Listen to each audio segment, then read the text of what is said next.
Hoy nos acompañan Simón Cueva, exministro de Economía y Finanzas. Fue gobernador del Ecuador ante varios organismos internacionales y actual rector de la Universidad Internacional del Ecuador. Margarita Hernández, ex superintendenta de la Economía Popular y Solidaria.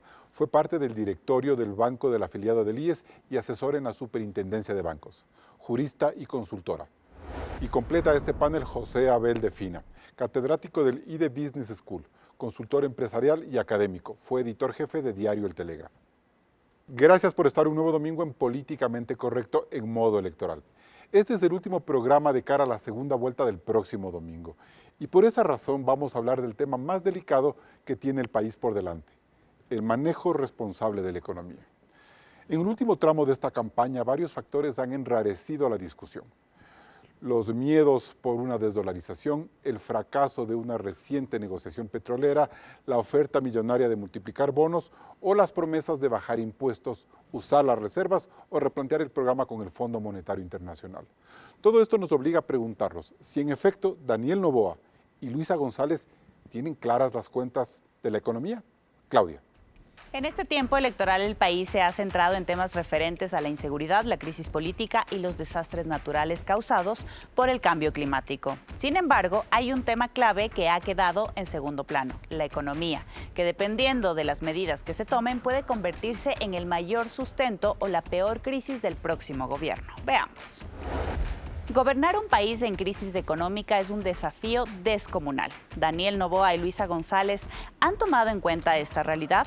En estos últimos días de campaña, por un lado, el candidato presidente ha mantenido reuniones con empresarios y promete que 2025 será un año de crecimiento económico.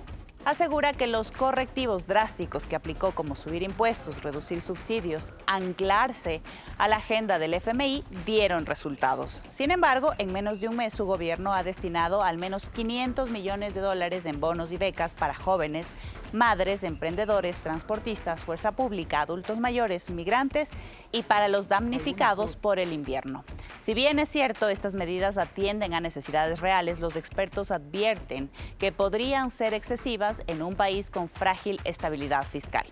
Luisa González apuesta por el regreso a un modelo de alto gasto estatal, pero su promesa es reducir el IVA al 12%, consolidar contratos para 20,000 nuevos servidores públicos y utilizar las reservas internacionales. A esto se suma su acuerdo con Pachacuti, que a cambio de su apoyo en segunda vuelta incluye un pacto por el cierre definitivo del bloque 43 del Yasuní, así como la limitación de nuevas exploraciones petroleras y una amplia moratoria minera. Tanto Luisa como Noboa aseguran que lograrán sacar al país adelante con más inversión extranjera, pero eso podría tardar más de un año en dar resultados. Todas estas declaraciones en temas fiscales se dan a la par, mientras el correísmo trata por tercera vez de despejar el fantasma de la desdolarización, un factor que ha ahuyentado votos en las últimas elecciones. Carlos, con este primer panorama económico, la gran pregunta es, ¿la economía ecuatoriana resistirá más cambios? Abrimos este debate con nuestros panelistas. Bien, muchas gracias, Claudia, por esta primera aproximación del tema. Simón Cueva, exministro, empezamos con usted. Buenos días. ¿Esta campaña le está haciendo daño a la economía? Las campañas electorales, en especial en Ecuador, tienden a ser, y cada vez más en el mundo, tienden a ser muy populistas. Tienden a ser mucho campañas en que se prometen muchas cosas, se prometen cosas bonitas, se promete bajar impuestos, subir gastos, hacer todo bonito. Y no se discute mucho los temas de fondo de cómo se hace eso, porque no hay receta mágica en este caso, ¿no es cierto? El Ecuador tiene problemas, tiene una situación económica frágil, tiene una situación fiscal compleja, y tiene años por delante para quien quiera ser electo que van a ser complejos. Se nos vienen años en que hay altos vencimientos de deuda pública. Desde el 2026 empiezan todos los bonos soberanos a vencerse y hay que pagarlos. En un contexto que el Ecuador tiene un alto nivel de riesgo país, no tiene este rato acceso de verdad real a los mercados internacionales. Y el contexto ahora último, con todas las medidas anunciadas por el presidente Trump y tal, es bastante complejo a nivel internacional, con probablemente una situación internacional de mayor recesión, de mayor frenazo económico, de más dificultad para exportar y tal. Entonces, en ese contexto bien complicado, quien quiera gane va a enfrentar una situación delicada. Pero puede enfrentar de dos maneras, siendo un manejo ordenado, fiscal de la economía, o siendo medio heterodoxo, medio disruptivo, como en algunos momentos, por ejemplo, Luisa González se proyecta. Efectivamente, a veces puede haber medidas que a corto plazo suenen bonitas y a corto plazo ayuden a dar un cierto oxígeno temporal. Pero la situación económica a mediano plazo funciona si el país es serio. No hay forma de hacer un país correcto y de crecer correctamente si no se tiene una situación macroeconómica controlada y seria. Bien, con estas primeras reflexiones, Margarita Hernández, buenos días. ¿Las angustias de los ecuatorianos han estado reflejadas en esta campaña, los de la microeconomía, los de las familias? Yo creo que más allá de sí entender las necesidades y las angustias reflejadas en los planes, lo que tenemos que entender es que hay ciertos segmentos que están total y absolutamente invisibilizados. Y ahí voy a poner en primer plano a la economía social y solidaria a través de las asociaciones y cooperativas que producen bienes y brindan servicios. No tienen estos espacios un organismo de integración representativa, por ejemplo, que levante la voz. Y entonces, ¿qué es lo que vemos en las campañas? Vemos reuniones puntuales con grupos o personas específicas que hablan a nombre de, pero que en realidad no representan. Y si no tengo esa representación, esa voz, muy difícilmente puedo llegar a contarle mis problemas. Lo que siempre se dice, Margarita, en las campañas electorales es que, claro, los candidatos tienen que ofrecer, lo que decía Simón Cueva, todo bonito para que te voten, porque si les ofreces un paquetazo, obviamente no van a votar por ti. Pero eso termina o no termina haciendo daño a la microeconomía que espera, con justísima razón y desde una visión totalmente racional, quizás pagar menos impuestos, que le suban los sueldos, tener más bonos, pero eso ya en el plano macroeconómico no se sostiene. Entonces, ¿cómo lograr ese equilibrio pedagógico? Yo creo que cuando hablamos de equilibrio tenemos que considerar dos cosas. Primero, como ya decía Simón, que debe haber un plan en el corto plazo, y luego que debe haber una claridad en el mediano y el largo plazo. Y si tenemos un problema que golpee de manera permanente a ciertos grupos económicos, entendiendo los más pequeños dentro de la pirámide, es precisamente la falta de previsión y la falta de planificación. Claro.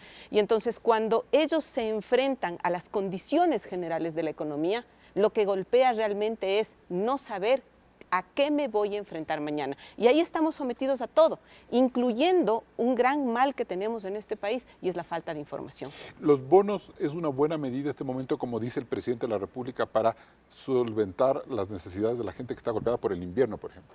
¿Eso es una buena idea desde la economía popular y solidaria o no va por ahí?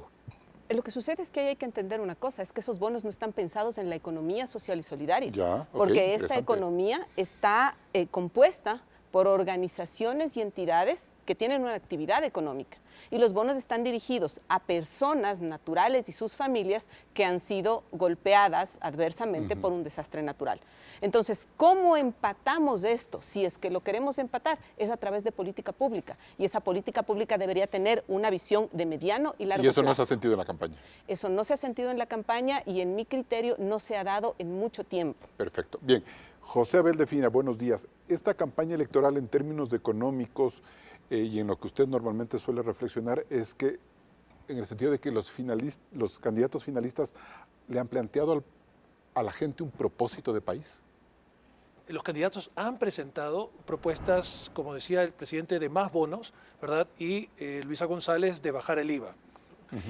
Más bonos, hay 1.450.000 ecuatorianos que viven del bono y los bonos ayudan, pero los bonos no son suficientes para crear empleo, no son suficientes para ayudar a 500.000 ecuatorianos y ecuatorianas a sostener a sus familias. Lo mismo pasa con el IVA.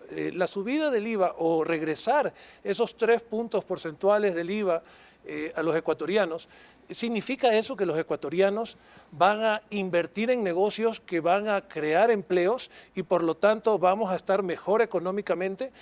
Posiblemente no, posiblemente esto se vaya en consumo.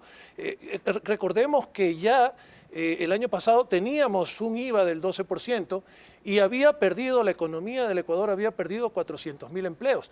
Entonces, no se trata solamente de cuánto dinero se pone en la economía, sino también cuánta producción se hace, cuánto aumenta la productividad, cuánto empleo se crea y cuánto aumentamos como país dolarizado las exportaciones. ¿Y esa meta no ha estado clara en esta campaña, José Abel, por parte de los dos candidatos? La meta de los candidatos, cada candidato apuesta a una propuesta distinta. El candidato Noboa piensa que el país necesita la inversión extranjera para poder salir adelante, porque si no sale adelante la complejidad, la baja complejidad de la economía del Ecuador nos permite crecer solamente a tasas del 2%, que esa es una situación de estancamiento.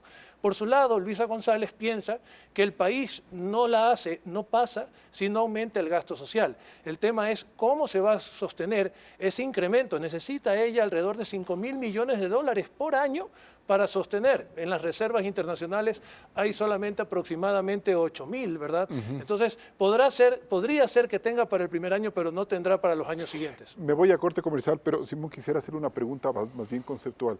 ¿Podríamos decir que pese a toda esta carga de populismo que usted señala, están dos modelos económicos confrontados en esta campaña electoral?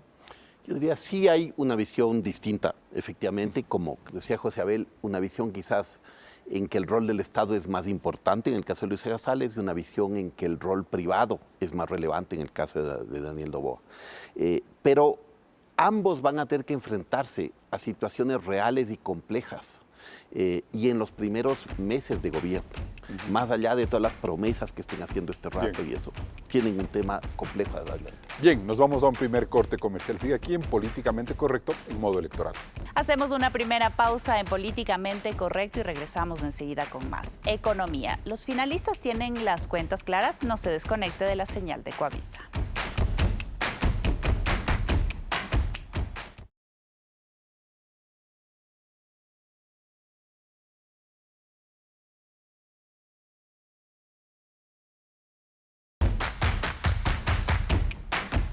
Para seguir con el análisis es preciso tener en cuenta cómo va el Ecuador a la luz de estas cifras.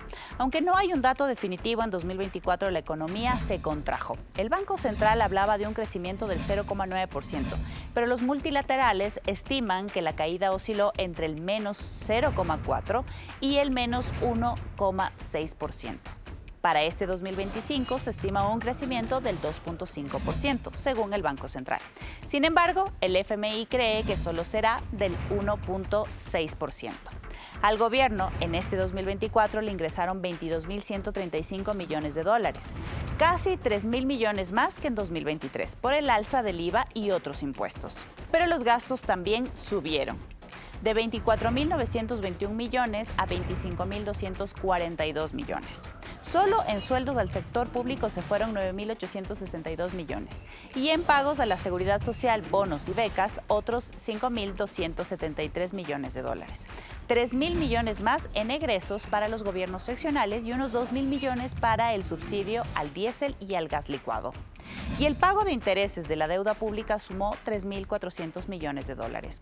Pese a esta realidad, Claudia, el Banco Central dice que el déficit fiscal cayó este 2024 en un 49%, es decir, a 2.637 millones de dólares.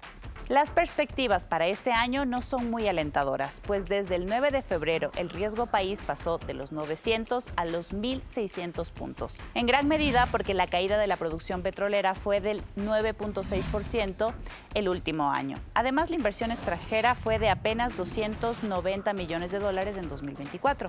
Al país, por tanto, le sostienen las exportaciones que superaron los 34.420 millones de dólares. Las remesas de los migrantes por 6.552 millones y otros 5.163 millones por el financiamiento externo. Con estas cifras, Carlos, ¿el país podrá superar la crisis? Continúas. Sí, vamos a ver si estas cifras permiten que el Ecuador sea resiliente en los próximos meses. José Abel Delfina, ¿cuál de los indicadores que nos ha dado Claudia es el que más le preocupa a usted?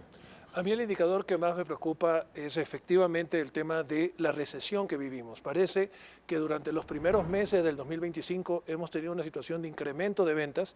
Hemos visto una recuperación, según los datos del INEC, de más de 200.000 empleos hasta el mes de febrero con respecto al 2024, pero habría que preguntarse si esto lo podemos sostener por el resto del año.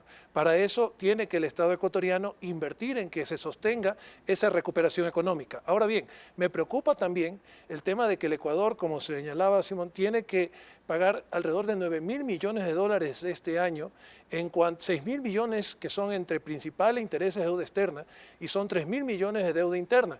Y esto tiene que sostenerlo, este ritmo de pagos tiene que sostenerlos hasta por los próximos 5 años al menos, cuando recién comienza a pagar la deuda. Esto pone mucha presión sobre el presupuesto del Estado. Y sobre las agendas de los candidatos, porque si tenemos esa presión, ¿cómo vamos a enfrentar, o por un lado, estos casi 500 millones de dólares que se destinarán en bonos según las decisiones que ha tomado el actual presidente, cuando se reelija, si es que lo hace, o en el caso de la candidata Luisa González, que pretende formalizar más de 20,000 nombramientos en el sector público, cuando ya tenemos un gasto de casi 10,000 millones de dólares en gasto público. Entonces, si hay que tomar en cuenta estos pagos, ¿es como muy difícil seguir creciendo el sector público o no? Es extraordinariamente difícil, y es extraordinariamente difícil también que el Estado pueda invertir para poder sacar adelante la economía, para poder hacer obras de infraestructura, para poner dinero en la economía que dinamice y nos permita crecer. Entonces, ¿por qué es difícil? Porque no existen los recursos para hacerlo, y para los candidatos este pago de la deuda externa significa patear, es una deuda mala que tenemos, pero no estamos adquiriendo deuda buena. ¿Cuál es la deuda buena? La deuda que nos permite invertir en crecer, invertir en exportar, invertir en crear ¿Para qué nos empleos. estamos endeudando, José Abel? Nos estamos endeudando para seguir pateando el tema de la deuda unos años más, ¿verdad? Y esto significa que por los próximos 5 años y hasta 10 años, el país tendrá un nivel de crecimiento relativamente pobre. No podremos crecer como deben crecer los países desarrollados, a tasas del 6-8%. Simón Cueva, en ese sentido, entonces, plantearle al país, por ejemplo, una baja de impuestos al IVA es un contrasentido, sinceramente. A ver, no es responsable. Ya. ¿Y por qué? Ya la situación fiscal del Ecuador es apretada, ¿no es cierto? Hubo una reducción relevante en el año pasado, en el 2024, del déficit fiscal, que vino de niveles bien altos en el 2023. Con todos los esfuerzos que se hicieron Con todos los esfuerzos en la que se primera hicieron, etapa. incluido la subida del IVA, e incluyendo varios esfuerzos que fueron temporales, impuestos o contribuciones muy temporales.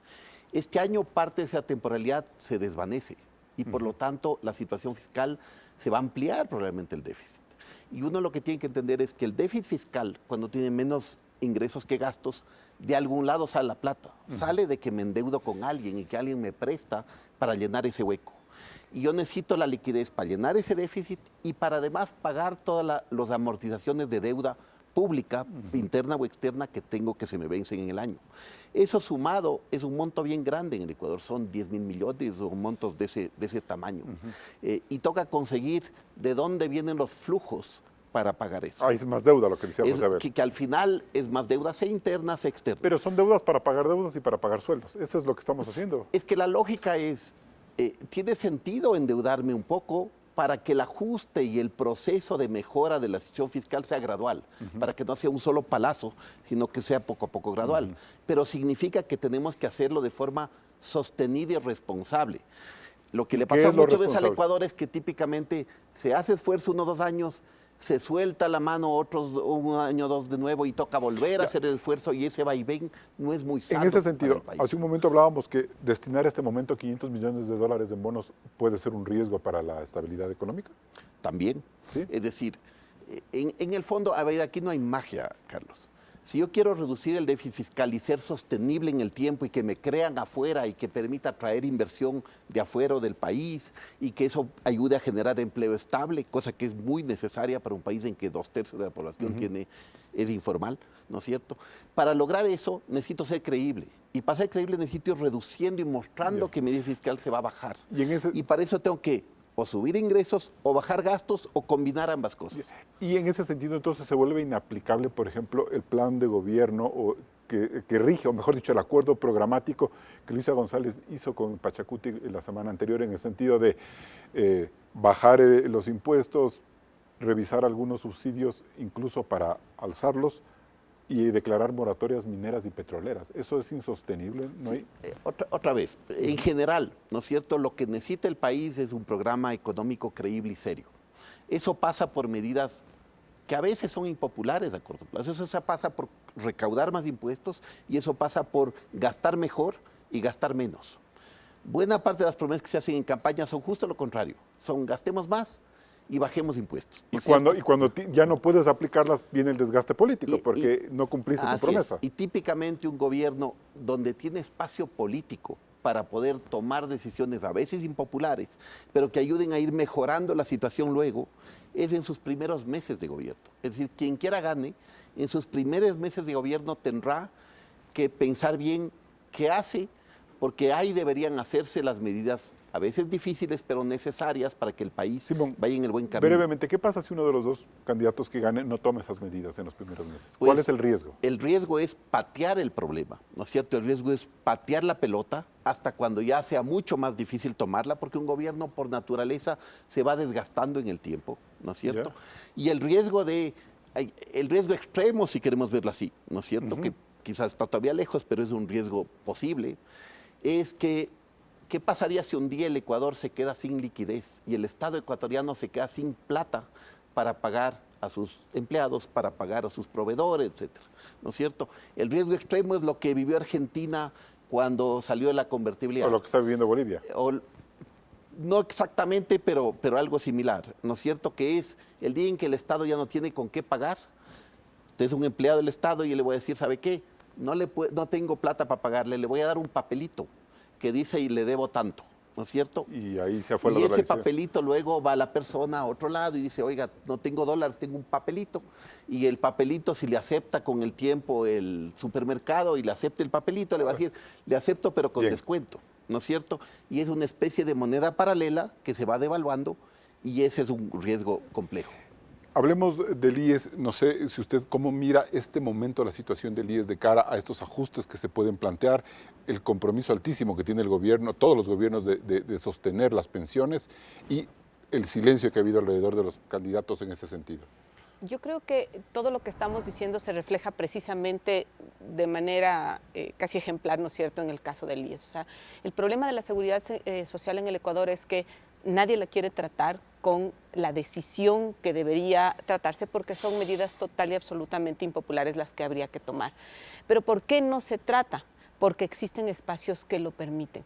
Y ahí yo no solo vuelvo a la falta de transparencia en la información, que en el caso del IES es clarísima, sino a otros espacios en donde no se toman medidas o decisiones de política pública que puedan llevar hacia la sostenibilidad, Claro. sino a lo contrario. Y pensemos, por ejemplo, en esta relación entre el IES y el BIES. Y cómo el BIES, a través de sus créditos, debería gestionar espacios distintos que no se están trabajando. El BIES se creó, por ejemplo, para darle un giro distinto al mercado inmobiliario y no vemos que ¿Y en sus qué ha créditos terminado de vivienda. entonces el IES? ¿En seguirle financiando al Estado las cosas? Lo que nosotros vemos en este momento no solo es eso, sino problemas graves ya de sostenibilidad financiera. Entonces, no solo es el riesgo de la seguridad social como sistema. O sea, que no les paguen a los afiliados, o a los jubilados, por dicho. O que los sistemas de salud que se sostienen con esos Ya. recursos ya no funcionen, o que los productos y servicios financieros que el BIES está dando, que benefician a esos afiliados y a esos jubilados, en un momento determinado por su gestión o por cómo se plantean, ya no cumplan con este ciclo que antes cumplían de permitir Margarita, darle liquidez a yo las me acuerdo en empresas, este a las programa, personas. aquí en Políticamente Correcto, al menos 8 años hemos estado hablando de la sostenibilidad del IES y siempre, como dice Simón, se empuja la pelota para adelante. Esto ya es insostenible, es decir, Luisa o Daniel Noboa tendrán que darle ya una respuesta al IES. ¿Es irremediable o podrán seguir pateando 4 años más la pelota? Yo creo que ya fue irremediable hace por lo menos 8 años. El punto es que las medidas que se toman como paliativos o como distractores logran distraernos o amortiguar los problemas que se tienen. Pero en un momento determinado, todos como afiliados vamos a tener que dar la cara y exigir que nuestros recursos se manejen desde su olfato, adecuadamente. ¿eso puede ocurrir en este cuatrienio? Y yo creo que no. Porque Simón decía una cosa cierta, para tomar ciertas decisiones hay que tener capital político. Y yo no sé si es que con todo lo que hay que gestionar en el primer momento, O sea, van a seguir pateando la pelota. por lo menos 2 años, yo me atrevería a Pero decir que no, sí. algún rato va a estallar. ¿En estos Estamos 4 de años puede acuerdo. estallar? No tengo información para decirle eso, que es uno de los problemas que tenemos con el IES, ¿no es cierto? Pero yo sí creo que va a llegar un momento en que sea insostenible y ahí vamos a ver estos problemas que planteábamos en general respecto de la economía reducidos al IES. Gravísimo. No pagar pensiones, no pagar servicios, no poder seguir cumpliendo con los afiliados. Nos vamos a un siguiente corte comercial. Seguimos aquí en Políticamente Correcto. Recuerde que también estamos en vivo en ecoavisa.com y en Ecoavisa Play. Puede visitar el micrositio y revisar este y todos los programas de Políticamente Correcto en modo electoral. Y también toda la cobertura de los comicios de la próxima semana. No se desconecte.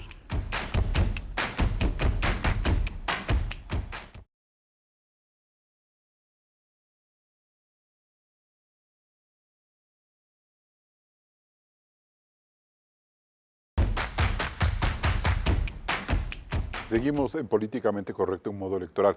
Margarita Hernández, usted nos ha planteado en el programa dos alertas, ¿no? Una es la desconexión que tiene la gran economía con la economía popular y solidaria a nivel de cooperativismo, ¿no es cierto? Eso nos ha dicho.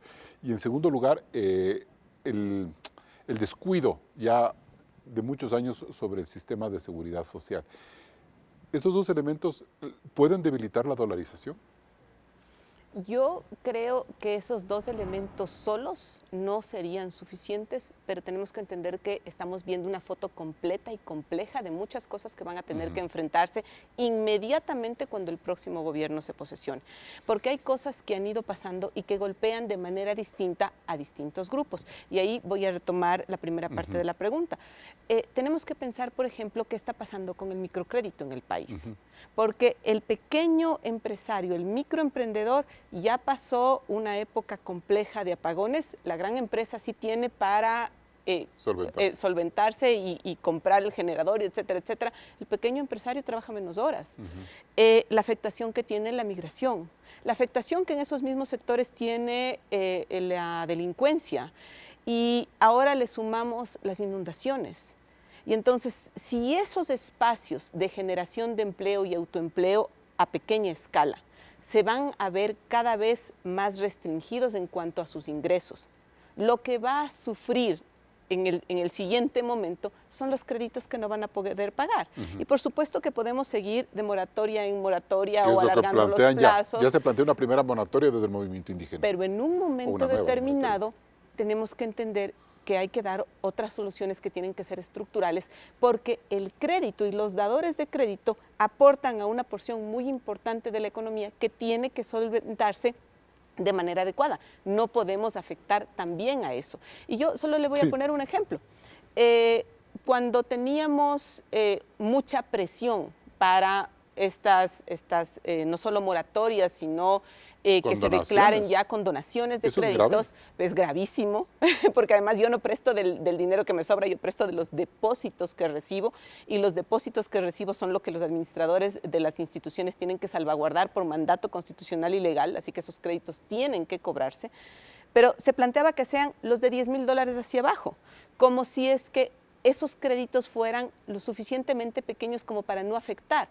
Pero lo que tenemos que entender es cuántos de esos créditos hay, el volumen de lo que eso significa para las entidades que los prestaron, porque habrá entidades que presten mucho microcrédito y entidades en donde esa porción sea más pequeña, y además lo que eso significa en el conjunto de lo que el sector financiero maneja en microcrédito. Margarita, entonces eso quiere decir que, por ejemplo, un planteamiento como el que le hace directamente el movimiento indígena o Pachacuti a Luisa González de que se condonen esas deudas de microcréditos es un peligro para la economía, con el dolor del alma. Es un peligro para la economía, es un peligro para el sistema financiero, pero ya lo hemos visto y lastimosamente ya lo hemos visto cumplirse, no solo como promesa. Hay que recordar que tenemos artículos en normas que hablan de estos temas y que los permiten gestionar.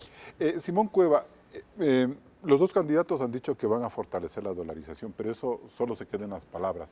¿Cómo se cae un sistema de dolarización? Algo ya nos dijo usted en el bloque anterior. A ver, no es tan... Yo creo que ningún gobierno va a querer salir de por sí la dolarización porque es muy popular la dolarización. Pero uno sale, los casos en que se puede salir y ojalá no nos pase, ¿no es cierto? Ojalá. Los 2, 3 ejemplos que uno piensa a nivel internacional en que había salida de dolarización.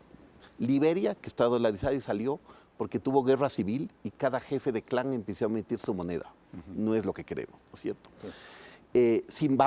Zimbabue salió de la dolarización creando una moneda electrónica paralela que empezó a servir para los intercambios y las compras y ventas dentro de la economía, pero con controles de cambios que se llaman, o sea, con prohibición de que esa moneda se cambie en dólar de verdad, digamos así, ¿no es cierto? Le duró un tiempo a Zimbabue, como 1 año y medio, 2 años, y tuvo luego una hiperinflación, ¿no es cierto? Y tuvo este problema muy serio, ¿no es cierto? Y el tercero, que ya mencioné un poco, es Argentina cuando salió de la convertibilidad. No era exactamente una dolarización, pero era similar. Y salió porque el Estado se quedó sin plata, empezó a pagar en estos papelitos que allá se llamaban patacones, y ese patacón empezó a circular y a convertirse en una especie de moneda paralela. Y en paralelo al pasar eso, la gente se asustó en Argentina, fue a retirar sus dólares del banco, y los bancos sumados no tenían la plata y pasó lo que se llamó el corralito, en que se tuvo que congelar los depósitos y decir, ¿sabe qué? Desde mañana su plata ya no está en dólares, sino en otra moneda, para ser simple.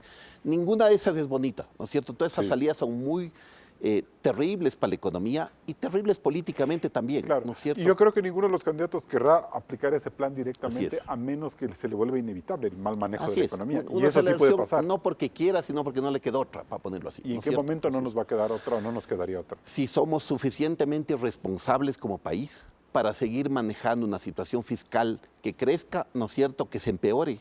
Porque la lógica es, la situación fiscal, ¿por qué es tan importante? Porque ayuda a mantener el país con suficiente liquidez, ¿ya? Y eso ayuda también que el sector privado tenga liquidez, que el sector financiero tenga liquidez y que esa liquidez circule en la economía. La liquidez es como el oxígeno, ¿no es cierto?, de un cuerpo. Si le quitamos el oxígeno a un cuerpo, tiene un problema. Pero ¿no mucha es gente cierto? va a decir, traigo las reservas internacionales bajo el IVA, entonces hay más dinero en la gente, en los bolsillos A de la muy gente. corto plazo, efectivamente, pero a a muy largo corto plazo plazo. ¿Por qué a largo plazo no? Porque si yo bajo el IVA, 3 puntos son 1.500 millones de dólares más o menos, ¿no es cierto? Ya. ¿De dónde saco la plata para financiar eso? Tengo que No, endeudarme pues yo con alguien consumo más. y le pago más a la SRE y ese es un poco el razonamiento. Sí, pero esa solución nunca funciona perfecto. Eso de Ya. que es lo mismo que cuando unos empresarios dicen, bájeme el impuesto y luego eso crece la economía y le pago más en Tampoco es impuestos. Tampoco sirve, ¿no es cierto? Suena un poco, pero es mentira que resuelve todo el problema. No hay solución mágica aquí, ¿no es cierto? Si queremos enfrentar el tema, tenemos que responsablemente como país enfrentarlo y decidir, ¿aceptamos pagar más impuestos? Todos en conjunto, todos los sectores de la economía, incluidos los más ricos, porque es un país muy desigual. Pero también tenemos que aceptar no gastar en demasía, controlar, por ejemplo, el tema de bonos y hacerlo bien para que vaya realmente a los que necesitan, a ese 30% más pobre del Ecuador que vive con $3 diarios, pero no al resto, ¿no es cierto? Y controlar el gasto público, controlar los sueldos, evitar todo eso, ¿no es cierto? Que los gobiernos locales sean más eficientes en su gasto. Hay N temas, ninguno es fácil, todos son complejos. José Beldefina, ¿se puede decir que luego de 25 años la dolarización sigue en peligro en Ecuador como modelo? O sea, siempre está bajo ataque. Se puede decir que en estos momentos, dado el manejo que ha habido de la economía, el riesgo de pérdida de la dolarización es bajo. Pero eso no significa que luego de estas elecciones siga siendo bajo. ¿Por La qué? dolarización se pierde por 3 cosas. Uno, porque como decía Simón, el gobierno no se las puede y no le salen las cuentas para pagar sus obligaciones, para pagar sueldos, y entonces tendría que imprimir o emitir dólares o buscar una moneda que le permita pagar sueldos, ¿verdad? Ese gobierno se iría a la casa inmediatamente, ¿verdad? La segunda razón... O sea, perdón, le pagas a un funcionario público con una moneda electrónica que no tiene un respaldo físico. Es decir, tú no puedes ir al banco a cambiar ese dinero, ese dólar electrónico por dinero en billetes. Son dos pasos. El primer paso es no va la moneda electrónica porque hay todavía reservas internacionales, porque hay todavía, aunque la ley no lo permite, hay formas todavía a través del sistema financiero público de que el Banco Central emita dólares. Todavía hay forma de que lo haga. Entonces, inicialmente no va a haber esa salida del dólar electrónico, pero va a ser necesario el dólar electrónico cuando, producto de esa emisión del Banco Central, vayamos a tener una reducción de las reservas internacionales, una pérdida del dólar físico en la calle, y entonces, para que no se note, hay que ir al dólar electrónico. En cuanto a qué más nos saca de la dolarización, un sistema financiero que tiene problemas. Antes de ir al sistema financiero, ¿y eso en cuánto tiempo puede darse dada la situación de las finanzas actuales en Ecuador? ¿Eso en 1 año, 2 años? En el gobierno del presidente Correa, ellos emitieron 8.000 millones de dólares. Como hablábamos hace un momento, ellos pueden decir, se puede decir, la Revolución Ciudadana puede decir, oye, ya nos acercamos al balcón, ya lo hicimos, no nos caímos, lo podemos hacer de nuevo. Entonces, por lo menos habrán unos 8.000 millones de dólares que nos permite sostener el gasto propuesto por Luisa González por 1 año y medio. Luego de eso, vamos a ver que va a comenzar a bajar la existencia de dólar físico en la calle y vamos a tener que ir hacia un dólar electrónico. Sí. Sí.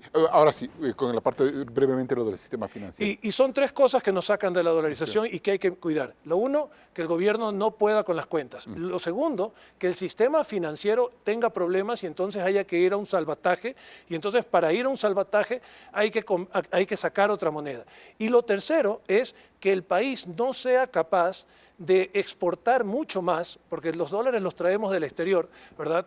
Y entonces no sea capaz el país de exportar mucho más para cubrir las importaciones. Entonces, esas tres cosas que tienen que ver, la una con la economía del Estado, la otra con el sistema financiero y la otra con la economía real, son las que tenemos que cuidar. ¿De qué he escuchado yo? Escucho mucho hablar del tema del gobierno, está muy bien, pero escucho algo hablar del sistema financiero, pero escucho muy poco por parte de los candidatos de hablar de cómo vamos a convertir al Ecuador en una potencia exportadora. Hablemos de eso en el siguiente bloque, ¿sí?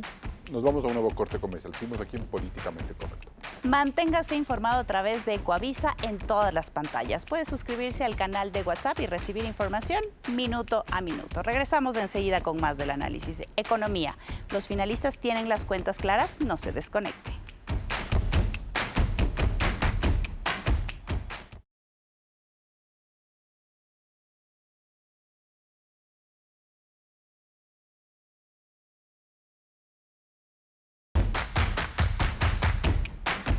El panorama latinoamericano nos demuestra cómo un proceso electoral atropellado puede asestarle un durísimo golpe a la economía de los pueblos. La dictadura de Nicolás Maduro en Venezuela obligó a que el presidente Donald Trump dispusiera nuevas sanciones. Estas se traducen en el retiro de las corporaciones petroleras que habían vuelto a ese país. Trump cree que el régimen chavista no cumplió con las garantías democráticas dentro de las elecciones del año pasado, cuando ganó la oposición, y que la dictadura protege a grupos terroristas. ¿Regresa el fantasma de la escasez y la hiperinflación? Bolivia ya vive una crisis. Su modelo estatista de alto gasto público está golpeado por la bajísima exportación de gas natural. El presidente Luis Arce agotó casi todas las reservas internacionales para importar combustibles. Por la falta de dólares, el gobierno restringe los retiros bancarios de los ciudadanos. Y Argentina, que acumula décadas de políticas clientelares que destruyeron su moneda, se sometió a un drástico ajuste. En 2023, su inflación superó el 200%, generando un caos económico. Javier Milei puso en marcha un plan fiscal que devaluó el peso y los recortes públicos provocaron protestas. Sin embargo, el país ha reflotado y ya hay mejores expectativas. Estos casos nos dicen que el manejo irresponsable de los políticos puede colapsar una economía. ¿Qué debe hacer Ecuador para no entrar en ese mismo camino? Continúas, Carlos. Gracias, Claudia, por esa reflexión. Esa pregunta la vamos a atar porque el panorama que ella nos presenta, que Claudia nos presenta, debemos complementarlo con las recientes declaraciones de Ricardo Patiño. Escuchemos, por favor. Que mucha gente va a deshacerse de sus reservas en dólares y la va a poner en una canasta de monedas o la va a poner en otra moneda que le pueda tener confianza, pero los Estados Unidos, por el abuso, es decir, el exceso del abuso, que suena muy feo, pero el abuso que han tenido de haberse apropiado, haberse robado valores, riqueza de otros países, el nivel de desconfianza del dólar es tan alto. Bien, seguimos entonces, José Abel de Fina. ¿Cuán riesgoso es en materia económica que un eventual gobierno, por ejemplo el de Luisa González, dé un giro drástico en la política internacional, tomando en cuenta que ahora el patrón de esa política internacional es lo comercial? Definitivamente, el que dé un giro hacia no cumplir con los acuerdos con el Fondo Monetario Internacional, por ejemplo, ¿verdad? Significaría que se queda sin fuentes de financiamiento para esto que hablábamos de que hay que pagar una deuda externa de 9.000 millones de dólares, cambiando esas relaciones, no cumpliendo con el acuerdo con el Fondo Monetario Internacional y con otros organismos internacionales, en la situación en que nos veríamos es que o tenemos que pagar la deuda sí o sí, o tiene que entrar en una situación de moratoria. Y en esa situación de moratoria el mundo ha cambiado, ya no es tan fácil, y con esto coincidíamos con Simón, ya no es tan fácil conseguir dinero de los chinos como se conseguía en el año 2015, 2016. Los chinos están mirando hacia adentro de su país, entonces no hay esa fuente de financiamiento que existe. José Abel, se debería en esta última semana de campaña que se explique políticamente cuál es ese desafío en temas exteriores que tiene, por ejemplo, la candidatura de Luisa González con lo que vemos de Patiño. Es decir, él dice, cuestiona a los Estados Unidos, está hablando en un canal ruso, defiende o habla del saqueo a Venezuela. Entonces diría, nos estamos alineando nuevamente a ese eje. Bueno, esa puede ser la decisión de ellos, pero ¿eso tiene repercusiones económicas y de exportaciones? Definitivamente, y Luisa González tendría que salir a decir que esto de lo que habla el asambleísta Patiño, no es algo que va a pasar inmediatamente y los problemas del Ecuador los tenemos en el corto y en el mediano plazo. Por lo tanto, necesitamos soluciones económicas que no se compadecen con lo que plantea que es una salida a 10 años, a 20 años con la situación del dólar. El dólar se ha fortalecido. Las medidas y el presidente Trump se ha tomado, como han hecho otros presidentes, pero a su estilo y con su propia política económica, se toma muy en serio el hecho de que el dólar siga siendo fuerte y que la economía de los Estados Unidos sea fuerte. Entonces, debemos jugar ante ese escenario pensando que la economía de los Estados Unidos y el dólar va a seguir siendo fuerte y en consecuencia debe la candidata Luisa González decirnos cómo va a gobernar el país con ese escenario, no con el escenario del asambleísta Patiño. Sí, Simón Cove, en ese sentido, entonces, un giro de política internacional que incluye el ámbito financiero y económico es peligroso, o riesgoso, o no sé. A ver, creo que en estos días, en realidad, hemos tenido varios anuncios internacionales de aranceles del presidente Trump y tal, que son bien complejos para la economía mundial, ¿no es cierto? Todavía es muy volátil la situación, pero uno puede pensar que al ritmo que esto va y si se confirma, porque han sido decisiones no siempre basadas en buenos fundamentos, pero el riesgo que existe realmente a nivel internacional, y lo han dicho mucha gente a nivel internacional, es que la economía internacional se vuelva cada vez más proteccionista, que eso frene el comercio mundial, que eso frene la economía mundial, ¿no es cierto? Y eso haga que las exportaciones del Ecuador, que han sido un balón de oxígeno en este tiempo, ¿no es cierto?, se frenen también porque la demanda mundial se frene. A los problemas que ya de por sí tenía el Ecuador, se está agregando un contexto internacional más difícil. Y la reacción a eso y la respuesta a eso debería ser el Ecuador mostrar que es un país serio y creíble, justamente para no estar... El gran riesgo cuando hay estas crisis internacionales y cuando la situación es más complicada, es que los mercados internacionales tienden a cada vez dividir más entre los países creíbles y confiables y los no confiables. Pero y Ecuador hasta ahora ha estado en el de los no tan confiables, por eso tenemos un riesgo país tan alto como el que tenemos. Y frente a eso, la salida o la visión, la mirada que plantea Patiño en el sentido de apostar por los BRICS o decir que en los BRICS está el otro polo de desarrollo en este contexto, decir, bueno, a lo mejor tiene razón porque si las políticas de Trump encarecen exportaciones y nos complican. Ver, uno puede discutir a muy largo plazo el rol del dólar como moneda de reserva internacional, que si es más manejado y tal, puede afectar. Pero esos son movimientos que tomarán décadas, ¿no es cierto? No va a afectar a corto plazo en los próximos 2 o 3 años lo que tenga que hacer y cómo se ubique el Ecuador. Estamos muy lejos de esa situación, ¿no es cierto? Entonces, por ahora al menos, nuestro principal socio comercial sigue siendo los Estados Unidos. Nuestra moneda es el dólar y por lo tanto estamos inevitablemente atados, nos guste o no nos guste, a lo que pase en este continente y lo que pase en Estados Unidos. Porque eso incide directamente también en los apoyos de los multilaterales, que son los que nos prestan dinero. Sí, los multilaterales apoyarán y han sido generosos con Ecuador y han apoyado a Ecuador siempre y cuando Ecuador de su lado muestre seriedad, ¿no es cierto? Esto es dando y dando, ¿no es cierto? El Ecuador es el 5º país, está en el top 5 de deudores del Fondo Monetario. Y los otros 4 países grandes que le deben al Fondo Monetario son países muchísimo más grandes geopolíticamente que el Ecuador. Está Argentina, Ucrania, Egipto y Pakistán. Todos países mucho más grandes en población y en economía que el Ecuador y con impacto geopolítico mucho más importante que el Ecuador por sus posiciones, por donde están y tal. Entonces, el riesgo es que si no hacemos bien la tarea, llega un día en que nos digan, oigan, a ustedes ya les hemos ayudado mucho y hay muchos otros países en el mundo a los que hay que ayudar. Entonces, el Ecuador tiene que ser aún más cuidadoso y aún más serio para mantener esa situación. Margarita Hernández, el sistema cooperativo de Ecuador, no sé, explíquenos, ¿puede enfrentarse a dilemas similares a los que ha tenido el sistema cooperativo de Bolivia, que en cierta manera expresa la crisis actual en ese país, de escasez de dólares, de dificultad de exportar, de no poder tener ni siquiera combustibles para poder producir en ese país? Hay que tener claro que el sector financiero popular y solidario, que está compuesto por las cooperativas de ahorro y crédito y las mutualistas de ahorro y crédito para la vivienda, representa en este momento 1/3 del sistema financiero nacional, si es que lo vemos desde el punto de vista de los activos, la cartera de crédito y los depósitos.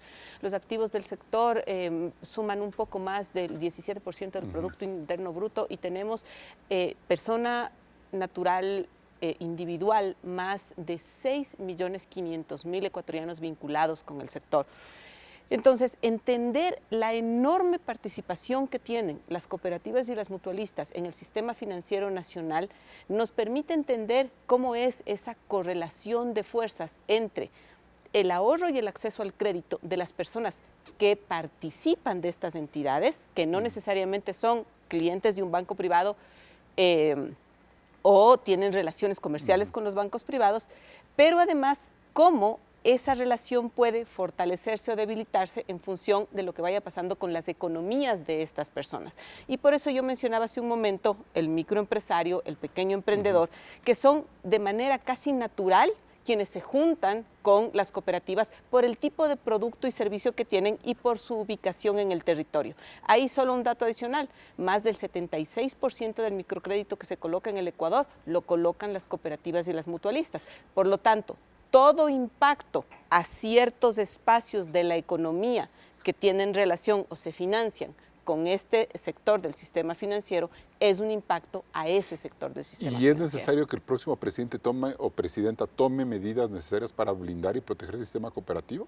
Yo creo que es necesario que se tomen medidas para racionalizar los procesos que se están gestionando en el sistema financiero nacional. Por ejemplo, tenemos que entender cómo adaptar la normativa y la regulación para poder darles a las entidades financieras herramientas transparentes y efectivas para afrontar los problemas de sus deudores, por ejemplo. O sea, ese problema de cartera vencida se les está complicando al país. Es que yo creo que debería ser evidente si es que podríamos ver las cifras limpias de ciertas normas que se han aplicado, porque es imposible que el ritmo de pago del crédito sea el que teníamos hace 2 o 3 años, cuando hemos pasado, pensemos incluso más atrás, hemos pasado el movimiento indígena, la pandemia, luego otra crisis de paralización nacional, la inseguridad, los apagones y ahora tenemos inundaciones, un invierno extremadamente fuerte en la costa y todo esto repercute en el sector turismo, en la producción. Bien. Y hay un tema adicional y es que no todos los grandes espacios empresariales y de producción en el Ecuador tienen a las organizaciones de la economía popular y solidaria insertas en su cadena de valor. Es decir, este espacio no tiene en dónde anclarse y entonces es más débil y más susceptible de afectarse con todo este entorno. Bien, nos vamos a un siguiente corte comercial y seguimos aquí en Políticamente Correcto.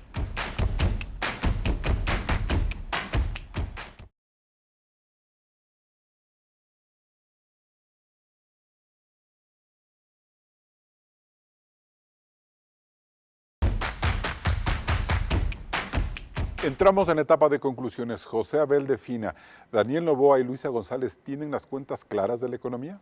Daniel Noboa y Luisa González tienen diferentes cuentas de la economía. Las cuentas que tiene Daniel Noboa van por el lado de la inversión internacional, atraer esa inversión y tener todo el poder del Estado para hacerlo de una manera rápida. En el caso de Luisa González es el gasto social lo que impulsa la economía y el problema está en cómo va a financiar ese gasto social de 5.000 millones de dólares más al año. El Ecuador es un país dolarizado, pero no tiene que ser un país dolarizado y pobre, tiene que ser un país dolarizado y rico. Para lograr eso se necesitan 3 cosas. 1, que el gobierno pueda pagar sus cuentas. 2, que, como ha señalado Margarita, que el sistema financiero esté sano. Y 3, que el Ecuador se convierta en una potencia exportadora que permita entonces que los dólares vengan del exterior y que no se tengan que emitir desde el Banco Central. Margarita Hernández. Yo creo que un tema fundamental es la transparencia. Y quien venga a ejercer en el Ejecutivo necesita conocer los datos. Y yo creo que no hay estrategia, ni en el corto, ni en el mediano, mucho menos en el largo plazo, que se pueda planificar y gestionar sin información. Así que a donde deberíamos apuntar para que todos, no solo los candidatos y el futuro gobierno tengan claras las cuentas, es a exigir como ciudadanos más transparencia, más y mejor información. Simón Cueva. Creo que es muy difícil exigir en la última semana de campaña que los candidatos sean demasiado abiertos por obvias razones políticas. Pero creo que es importante que el país exija a quien quiera gane que desde el día siguiente a que haya la elección prepare los primeros meses de gobierno. No van a ser meses fáciles, van a ser meses de decisiones complicadas y ojalá sean meses en que se tomen decisiones pensando no solo en el corto plazo y en patear un poquito el problema para que por ahora siga siendo un ratito popular, sino para realmente ayudar a que el país enfrente los temas de fondo, enfrente temas complicados y tenga más fuerza para ser un país que efectivamente crezca de manera sostenida, que efectivamente ayude a buena parte de esta población a tener un empleo correcto y de buena calidad y que efectivamente ayude a que la gente en este país tenga más esperanza en el futuro, ¿no es cierto? Y que al mismo tiempo se protege efectivamente a la parte más pobre del Ecuador, porque recordemos siempre que este es un país muy desigual.